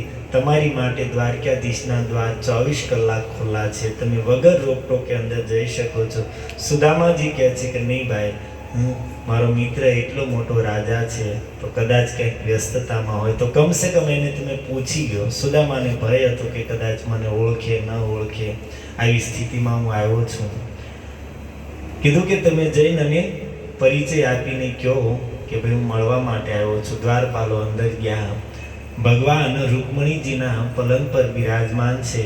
દ્વારપાલો હાથ જોડીને કહે છે, પ્રભુ કોઈ વિપ્ર દેવતા તમને મળવા માટે આવ્યા છે. કોણ છે ખબર નથી, પણ જોવામાં એવું લાગે છે કે સાક્ષાત દરિદ્રતા શરીર ધારણ કરીને દ્વાર પર આવી હોય. શરીરમાં એક પણ હાડક્યું એવું નથી, એક પણ નસ એવી નથી કે જે બહાર ન દેખાતી હોય. અને શરીર ઉપર એકમાત્ર ધોતી પહેરી છે, અને એમાં પણ એટલા થીંગડા લાગેલા છે, ખબર નથી કે ધોતી કઈ થીંગડા શું. અને કહે છે કે કૃષ્ણ મારા મિત્ર છે અને આપને નામ બતાવત સુદામા. અને જેવું ભગવાને સુદામા સાંભળ્યું ત્યાં તો સહસા ઉત્થાય તમ વિલોક્ય અચ્યુત, 18 નંબરનો શ્લોક. ભગવાને દૂરથી ને જોઈ લીધું, દ્વારમાં ઉભે. તમ વિલોક્ય અચ્યુત દુરાત પ્રિયા પર્યંકમ અવસ્થિત, પોતાની પ્રિયા રૂકમણીજીના પલંગ પર બેઠા હતા અને ત્યાંથી જ એણે આંગણામાં ઉભેલા સુદામાજીને જોઈ લીધા. સહસો ઉત્થાય, તુરત જ ઊભા થયા, છલાંગ મારી, ચાભ્યત્ય દોડીને આંગણામાં આવ્યા જ્યાં સુદામાજી ઊભા છે. સુદામા સુદામા સુદામા કરતા દોડતા દોડતા આંગણામાં પહોંચ્યા અને દુર્ભ્યામ પર્યગૃહીન મુદા, અને 2 ભુજાઓમાં સુદામાજીને ભરી લીધા. દોડીને ત્યાં પહોંચ્યા. કેટલા વેગથી દોડ્યા કોઈ સમજી નહીં કે રાજમહેલમાં જે કર્મચારીઓ છે, જે સેવિકાઓ છે, જે અન્ય લોકો છે, વિચાર કરે કે ભાઈ આવું કોણ છે, આજ સુધી જોયું નથી કે ભગવાન આવી રીતે પાગલ સમાન દોડતા દોડતા ભાગ્યા હોય. અને દોડીને સુદામાજીની પાસે આવ્યા અને સુદામાજીને પર્યગૃહિત દુર્ભ્યામ બંને ભુજાઓમાં ભરી લીધા. મુદા એટલા પ્રસન્ન થયા કે કહે છે કે સખ્યુ પ્રિયસ્ય વિપ્રશે અંગ સંગાત નિવૃત્ત. સુદામાજીના શરીરને સ્પર્શ થતાની સાથે જ ભગવાન નિવૃત્ત પરમ આનંદ મગ્ન થઈ ગયા. સુદામાજી માટે 3 વિશેષણ આપે છે. એક તો સખ્યુ, ભગવાનના સખા છે. કેમ? સહ અધ્યાયિત્વાત, સાથે અધ્યયન કરતા હતા એટલા માટે સખા છે. પ્રિયસ્ય, ભક્ત છે એટલા માટે ભગવાનને અત્યંત પ્રિય છે. અને વિપ્ર, બ્રાહ્મણ તો છે જ. તો એવા મિત્ર, ભક્ત અને બ્રાહ્મણ સુદામાજીના અંગને સ્પર્શ કરીને પરમ આનંદ મગ્ન થઈ ગયા. અને પ્રીત વ્યમુંચન અબ્દ બિંદુ નેત્રાભ્યામ પુષ્કરે ક્ષણ, કમલ સમાન મોટી મોટી આંખોમાંથી ભગવાનને અશ્રુ બિંદુઓ વહેવા માંડ્યા. વ્યમુંચન અબ્દ બિંદુ, જળની ધારાઓ આંખમાંથી છૂટવા માંડી. પ્રેમ અને આવેશને કારણે સુદામાજીને જોઈને કેટલી વાર સુધી સુદામાજી અને ભગવાન કૃષ્ણ બંનેને એવી રીતે એકબીજાને પકડીને બાહુઓમાં ભરીને ઊભા રહ્યા છે. પછી ભગવાન કૃષ્ણને એમ થયું કે ભાઈ મારું શરીર તો એકદમ હુષ્ટપુષ્ટ છે, મારો મિત્ર તો દુબળો પાતળો છે, એના શરીરમાં હાડકાઓ સિવાય કાંઈ છે નહીં, તો મારા શરીરનું વજન વધારે સમય ખમી નહીં શકે. તો એવા ભાવથી ભગવાને સુદામાજીને છોડ્યા. અને આ બાજુ સુદામાજી વિચાર કરે છે કે મારા મિત્રનું શરીર તો અત્યંત કોમળ છે અને મારા હાડકાઓ એમને વાગતા હશે, એટલા માટે આવો વિચાર કરીને સુદામાજીએ પણ પોતાના હાથ ખુલ્લા કર્યા. અને પછી સુદામાજીને ભગવાન પોતાના મહેલમાં લઈને ગયા છે. અથ ઉપવેશ્ય પર્યંકે સ્વયં સખ્યુ સમર્હણમ. ભગવાન પર્યંકે પલંગ ઉપર બેઠા, સ્વયં સખ્યુ સુદામાજીને પલંગ ઉપર બેસાડ્યા અને સ્વયં સમર્હણમ, સ્વયં એની સેવામાં લાગી ગયા. સૌથી પહેલા ભગવાન સુદામાજીને પલંગ ઉપર બેસાડીને એના ચરણોમાં બેઠા અને ઈશારો કર્યો. રૂકમણીજી સમજી ગયા. સુદામાજીના ચરણોને ધોવા માટે સોનાના કળશની અંદર જળ લઈને આવ્યા છે. અને ત્યાં સુધીમાં તો વાત બધી રાણીઓના મહેલ સુધી પહોંચી ગઈ હતી કે ભગવાન આપણા સ્વામી મહાન સંત આવ્યા છે, સુદામાજી એના ચરણો ધોવા જઈ રહ્યા છે, તો આપણે શું કામ આ લાભને ચૂકી જઈએ? તો બધી રાણીઓ કળશ લઈ લઈને જળ ભરી ભરીને આવી ગઈ. 16,108 રાણીઓ સોનાના કળશમાં જળ લઈને ઊભી છે. સુદામાજી કહે છે, કનૈયા આપણે શું કાંઈ કોઈ દેવતાનો મહાઅભિષેક કરવાનો છે? આ બધા કે એટલા બધા કળશ લઈને કેમ આવ્યા? તો કે મિત્ર, આ તને સ્નાન કરાવવા માટે. હે કનૈયા, તું કે નાના હતા, આપણે ભણતા હતા ને ત્યારે જે તારો મજાક કરવાનો સ્વભાવ હતો હજી છૂટ્યો નથી. આ એટલા બધા કળશ મારી ઉપર પડશે તો આ બ્રાહ્મણ દેવતાનું શું થાય છે? તું વિચારતો કે સુશીલા તો બિચારી વિચાર કરશે કે મારા પતિ ગયા હતા ધન લેવા, પણ ધન તો ન આવ્યું, ઈ ન આવ્યું. સુદામાજી હાથ જોડીને કહે છે કે અરે કૃષ્ણ, ક્યાંક દયા કર. અરે સુદામા, જો આમાંથી ના કોને પાડું? કોઈ ના પાડીએ તો એને ખોટું લાગશે, ખરાબ લાગશે, એટલે તું ગમે એ કરી ભાઈ દયા કર, નહીં તો મારું આયના રામ નામ સત્ય થઈ. એક ગામમાં એક વ્યક્તિના ઘરે એમના ગુરુજી આવ્યા. તો ગરમીના દિવસો હતા. તો એ વ્યક્તિએ ગુરુજીના આગમન થવાનું હતું, તો શું કર્યું? કુંભાર પાસેથી 2 મટકાઓ લઈ આવ્યા અને એમાં પાણી ભર્યું. એકમાં ગુરુજીના સ્નાન માટે અને એકમાં ગુરુજીને પીવા માટે. તો ભાવ હતો કે ગરમીના દિવસો છે, મટકામાં પાણી એકદમ ઠંડુ થઈ જાય અને શીતળ જળથી ગુરુજીને સ્નાન કરાવીશ, અને બીજું જ મટકું છે એમાં જળ શીતળ થઈ જાય તો ગુરુજીને પાન કરાવીશ. અને પછી એમના ગુરુજી આવ્યા. બપોરનો સમય છે, ગરમી હતી, અને મટકાના શીતળ જળથી સ્નાન કરાવ્યું તો ગુરુજી પ્રસન્ન થઈ ગયા, કારણ કે ગરમી એટલી હતી ને એમાંય તે મટકાનું જળ સ્વાભાવિક શીતળ હોય. બરફનું જળ, બરફ શું ફ્રીજનું જળ છે એની શીતળતામાં અને મટકાના જળની શીતળતામાં ઘણો ફરક. તો એનાથી સ્નાન કર્યું પછી બીજા મટકાનું સુંદર શીતળ જળ પીધું તો ગુરુજી તૃપ્ત થઈને બહુ પ્રશંસા કરીને આશીર્વાદ દેવા માંડ્યા. હવે ઈ સંત ઘરે આવ્યા હતા તો આપણે ત્યાં પરંપરા છે, કોઈ ઘરે સાધુ સંત આવ્યો હોય તો આસપાસના 2, 5, 10 ઘરના લોકો વગર બોલાવી આવી જ જાય સેવા કરવા માટે ને દર્શન કરવા માટે, સત્સંગનો લાભ લેવા માટે. તો એમના ઘરે પણ પડોશીથી ને આજુબાજુના લોકો આવ્યા, અને એમાં એક પાડોશમાં રહેવાવાળા વ્યક્તિએ જોયું કે અરે આને યાર એના ગુરુજીને મટકાના શીતળ જળથી સ્નાન કરાવ્યું, મટકાનું શીતળ જળ પાયું, ગુરુજી કેટલા પ્રસન્ન થઈ ગયા. આપણા ગુરુજી આવે ને ત્યારે આપણે આમ જ કરવાનું થાય છે. અને થોડા સમય પછી, થોડા મહિનાઓ ગયા અને એમના ઘરે પણ એમના ગુરુજી આવ્યા, અને ગુરુજીની કઠણા હશે કે વખતે માર્ચ મહિનો હતો, ઠંડી ફૂલ ઉપર ચડેલી, ડિસેમ્બર જાન્યુઆરીની ઠંડી. અને આ ભાઈ કુંભાર પાસેથી મટકા લઈ આવ્યો. બાજુવાળાએ શું સેવા કરી કે એને પાણીના મટકા ભરીને ઘરમાં રાખીને શીતળ કર્યા. હું તો અગાશીમાં ચડાવીશ, આખી રાત ઠંડુ થાય પછી ગુરુજીને સ્નાન કરાવીશ.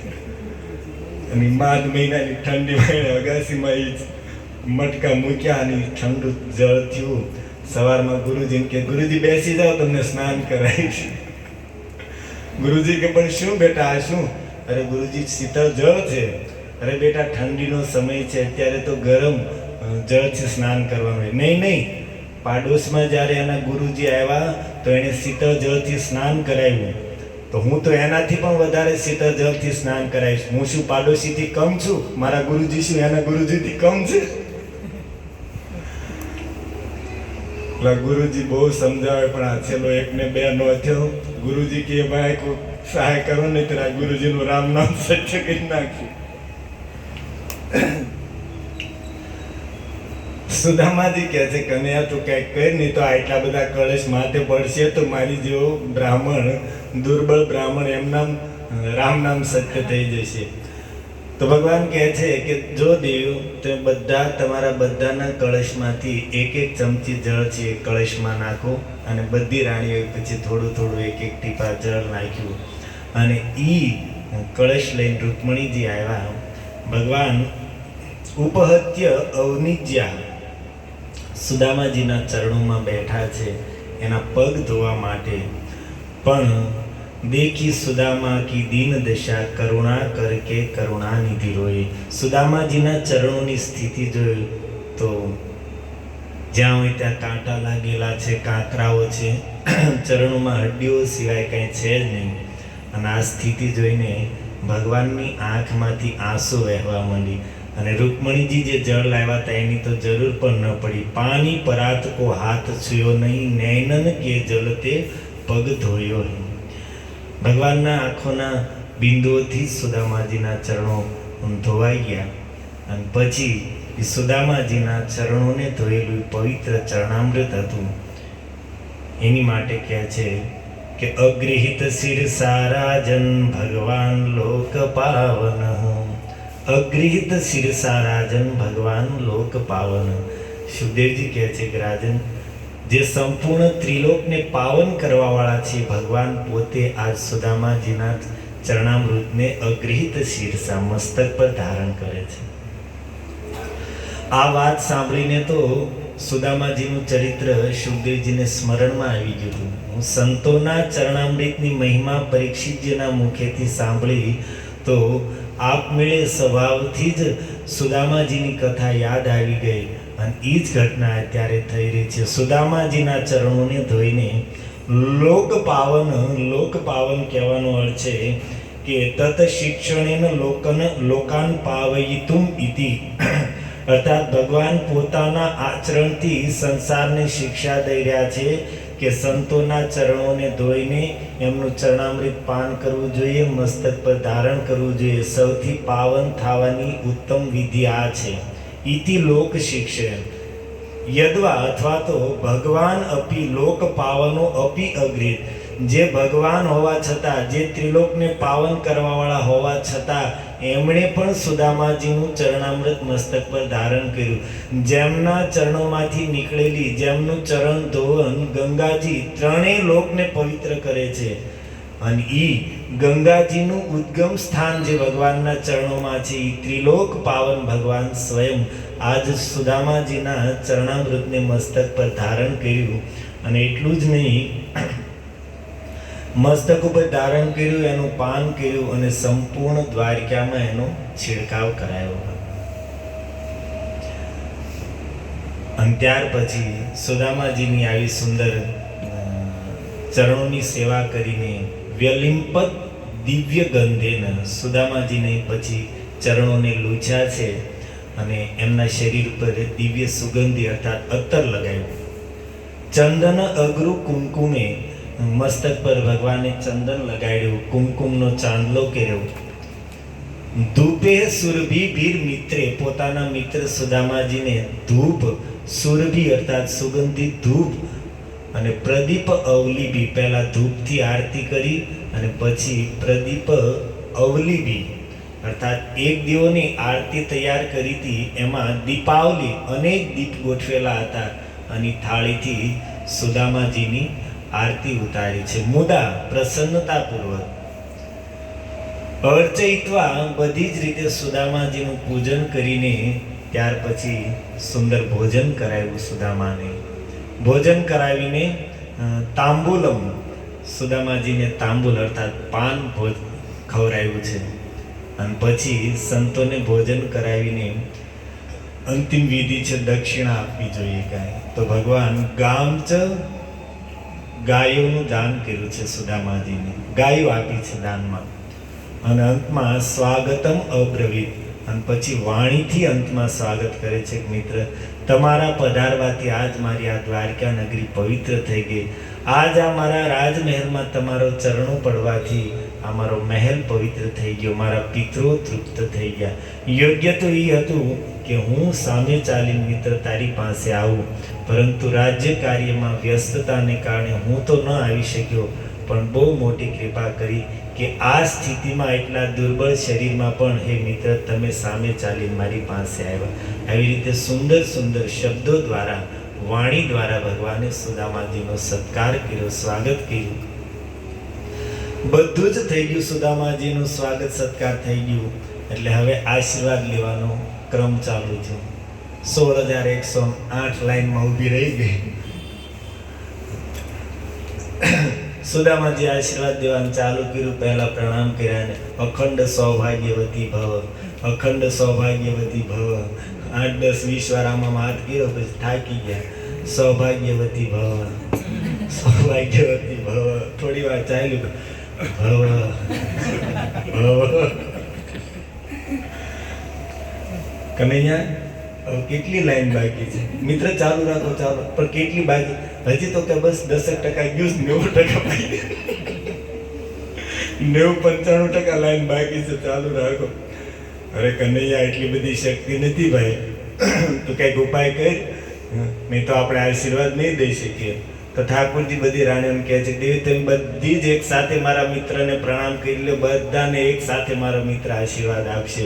તો બધી જ રાણીઓ એક સાથે જ્યાં હતી ત્યાંથી જ સુદામાજીને ભૂમિ ઉપર મસ્તક રાખીને પ્રણામ કરે છે. સુદામાજી બે હાથ ઉઠાવીને અખંડ સૌભાગ્યવતી ભવ.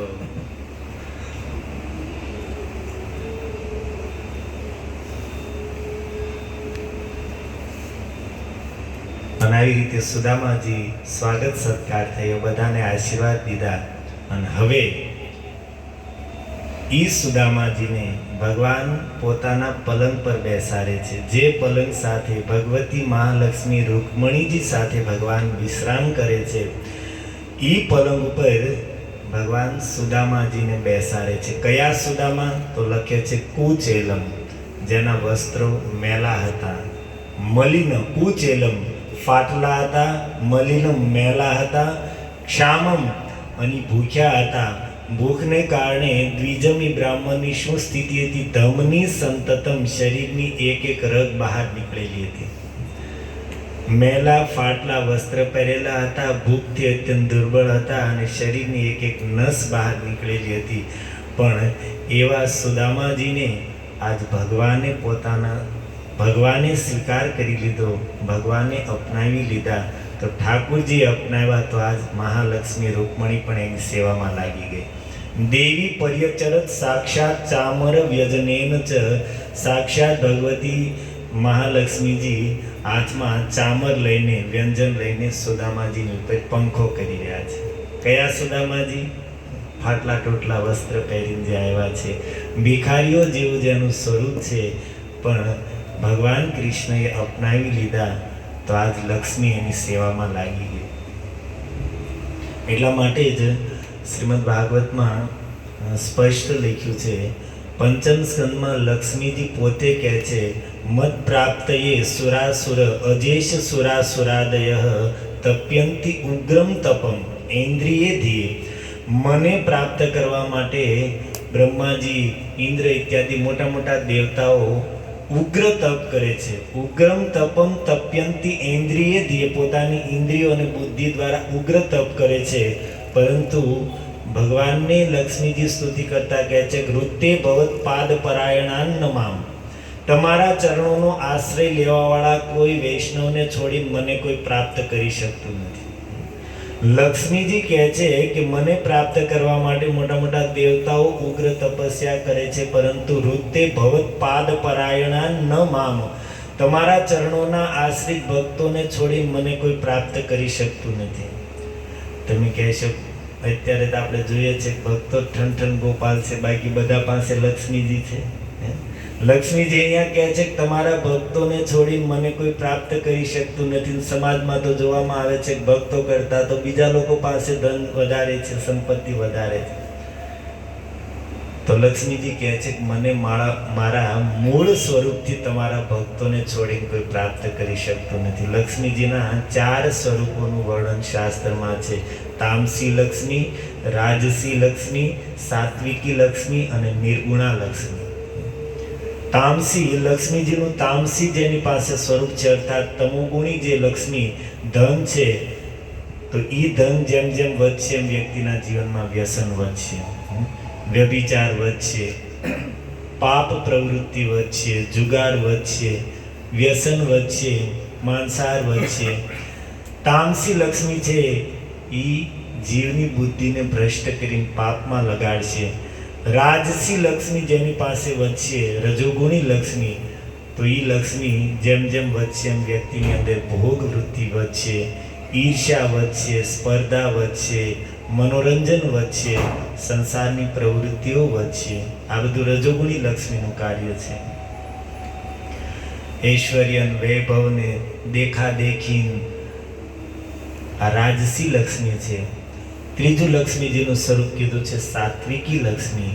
સાત્વિકી લક્ષ્મી સંપત્તિ જેની પાસે છે તો એ જેમ જેમ વધશે એમ વ્યક્તિની અંદર વિનય આવશે. એ ધન છે એ જીવને દાનમાં લગાડશે, સેવામાં લગાડશે, પરોપકારમાં લગાડશે. અને ચોથું સ્વરૂપ છે નિર્ગુણા. ત્રણેય ગુણોથી ઉપર લક્ષ્મીજીનું જે મૂળ સ્વરૂપ છે નિર્ગુણા લક્ષ્મી. આ સ્વરૂપથી તો લક્ષ્મીજી કહે છે કે હું માત્ર ને માત્ર તમારા ભક્તો પાસે જ રહું છું. અને લક્ષ્મીજીનું આ સ્વરૂપ એવું છે કે એ ક્યારેય ઘટતી જ નથી, જેમ જેમ વાપરે એમ એમ વધતી જાય. યુધિષ્ઠિર મહારાજના હમણાં રાજસુ યજ્ઞની આપણે ચર્ચા કરી તો ત્યાં લક્ષ્મીજીનું નિર્ગુણ સ્વરૂપ હતું. દુર્યોધનને ત્યાં કોષાધ્યક્ષ બનાવ્યો હતો. જેમ જેમ લૂંટાવે છે એમ ધન વધતું જાય છે. અમરીશ મહારાજ પાસે, પ્રહલાદજી પાસે, ધ્રુવજી પાસે, આ બધા જે ભગવાનના મહાન ભક્તો થયા એની પાસે જે લક્ષ્મી હતી નિર્ગુણા લક્ષ્મી હતી. અર્થાત એ લક્ષ્મી આવે તો ભક્તની અંદર દીનતા આવે, સરળતા આવે, સદ્ગુણ આવે. અને જેમ જેમ એ લક્ષ્મીનો ખર્ચ થાય એમ એમ એ ધન વધતું જાય, એ ક્યારેય ઘટે નહીં. આ લક્ષ્મીજીનું મૂળ સ્વરૂપ કીધું છે. તો અહીંયા સુદામાજી ભલે ભિખારી દરિદ્રની સ્થિતિમાં છે, પરંતુ સુદામાજી ને ભગવાને અપનાવી લીધા તો સાક્ષાત ભગવતી મહાલક્ષ્મી આજ ચામરથી એની ઉપર સુદામાજી પર પંખો કરી રહ્યા છે. અને અંતઃપુરજનો દ્રષ્ટવા કૃષ્ણેન અમલ કીર્તિના વિસ્મિતો અભૂત તત્પ્રીત્યા અવધૂતમ સભાજિત. અને જે રાજમહેલની અંદર રહેવાવાળા જે યાદવો હતા અથવા તો સેવક સેવિકાઓ હતા એ બધાએ દ્રષ્ટવા જોયું કે ભગવાન કૃષ્ણ આવી રીતે આ અવધૂતનું સન્માન કરી રહ્યા છે, આ અવધૂત ભિક્ષુકનું આવી રીતે સન્માન કરી રહ્યા છે. કિમ અનેન કૃતમ પુણ્યમ. અને પૂર્વજન્મમાં આવું શું કર્મ સેવા અથવા તો પુણ્ય કાર્ય કર્યું છે.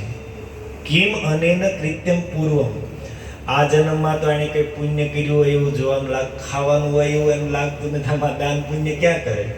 તો આ જન્મમાં તો આનાથી કોઈ દાન પુણ્ય થયું એવું લાગતું નથી. પણ કિમ અનેન પૂર્વમ, પૂર્વના જન્મમાં એણે શું એવું પુણ્ય કર્મ કર્યું છે કે શ્રિયાહીનેન લોકેસ્મિન ગર્હિતા અધમેન લક્ષ્મીથી રહિત અને અત્યંત ગર્હિત ભિક્ષુ પરંતુ યો અસો ત્રિલોક ગુરુના શ્રીનિવાસેન સંભૃતમ. પરંતુ આવા ભિક્ષુક બ્રાહ્મણને શ્રીનિવાસેન લક્ષ્મીપતિ ભગવાન જે ત્રિલોકના ગુરુ છે સંભૃતમ ભુજાઓમાં ભરી લીધા. પર્યંકસ્ય શ્રિયમ હિત્વા પરિશ્વક્તો અગ્રજો યથા. અને પોતાના પલંગ ઉપર બેસાડીને આવી સુંદર સેવા કરી, પોતાના હાથેથી એમના ચરણો દબાવી રહ્યા છે. સાક્ષાત ભગવતી લક્ષ્મી ચામરથી પંખો કરી રહી છે.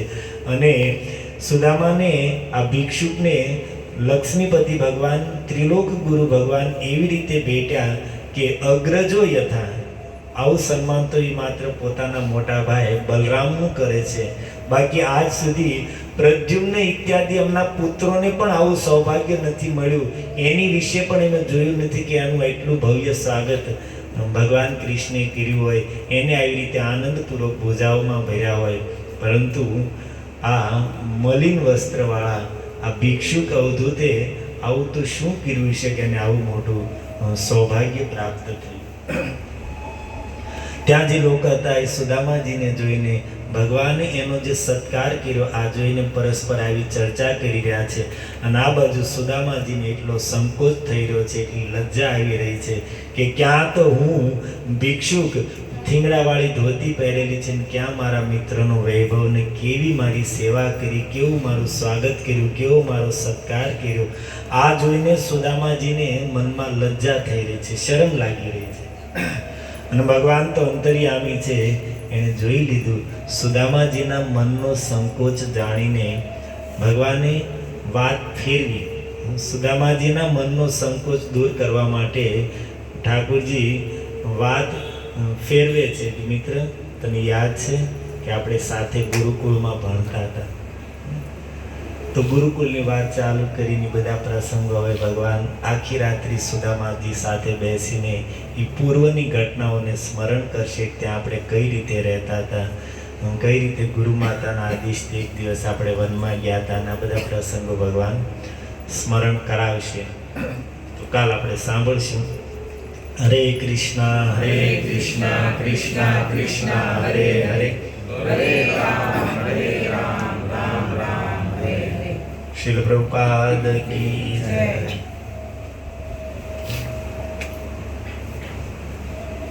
એક માળા કરશું આપણે લોકો. પ્રભુજી કંઈક થોડું પરમ પ્રકાશ એનાઉન્સ કરશે, અનુમોદન કરશે.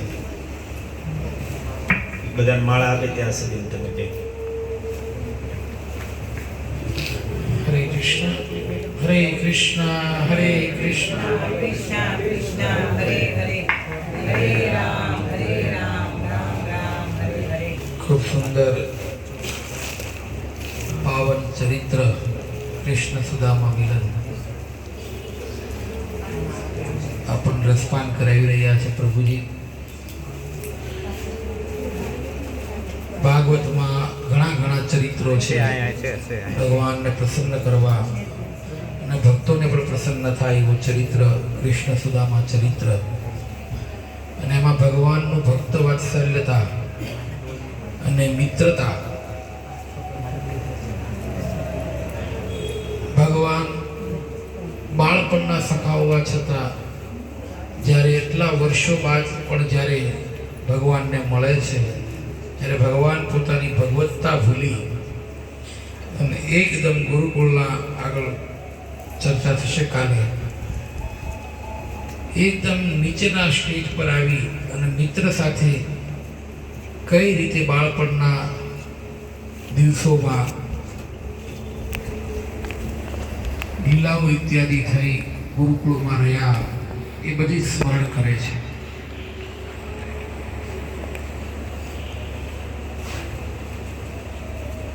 આ પ્રસંગની અંતર્ગત ભગવાન કેટલા ભક્ત વાત્સલ્ય છે અને ભગવાન સાથે કોઈ સંબંધ બાંધે તો ભગવાન એને કેવો નિભાવે છે. આ પ્રસંગ કૃષ્ણ સુદામા મિલન પરથી આપણને એક ભગવાનનો ગુણ આપણને જાગૃત થાય છે, કે જેનાથી આપણને પણ ઉત્સાહ આવે કે જે રીતે ભગવાન શ્રી કૃષ્ણના મિત્ર સુદામા થયા એ જ રીતે આપણે જો પણ ભગવાન સાથે કાંઈ સંબંધ બનાવશું તો ભગવાન એવું નથી કે સુદામા સાથે એક સાથે જ મિત્રતા નિભાવી છે. ભગવાન સાથે કોઈ પણ સંબંધ, સખ્ય, વાત્સલ્ય, માધુર્ય ઇત્યાદિ કોઈ પણ સંબંધ જો ભગવાન સાથે જોડવામાં આવે તો ભગવાન એની પરાકાષ્ઠાએ જઈ અને ભગવાન એ સંબંધને નિભાવે છે. તો આ કૃષ્ણ સુદામા ચરિત્ર પરથી આપણને પણ, ભક્તોને પણ એક પ્રેરણા મળે, ઉત્સાહ મળે કે આપણે પણ ભગવાન શ્રી કૃષ્ણ સાથે આપણે સંબંધ બાંધવો જોઈએ. તો આવો પ્રભુજીનો મહામંત્રથી અભિવાદન કરીએ. હરે કૃષ્ણ કૃષ્ણ કૃષ્ણ હરે હરે.